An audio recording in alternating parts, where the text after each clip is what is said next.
Sir Carlo, try to do a prank. Ang baba pa kasi ng followers mo, hindi makahatak ng audiences. Do a prank? Although pasaway ako in real life, pero hindi ko kasi kayang maggawa ng mga prank na ganyan, ano. Hindi ko kasi forte yan.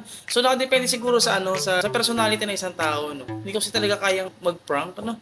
Ano kasi ko medyo may pagkaseryosong tao kasi ko pag sa ganitong bagay, ano. So, pinopromote natin dito is regarding sa safety. At the same time, yung mga attention and FYI natin na loob ng construction, ano. Siguro, kung halimbawa man na kung yun magpapataas ng followers ko, yung paggawa ng mga prank videos, maganda siguro, stay na lang tayo sa ganito. Kasi parang, hindi kaya ng pagkatao ko yung mga prank. Ayan, ano.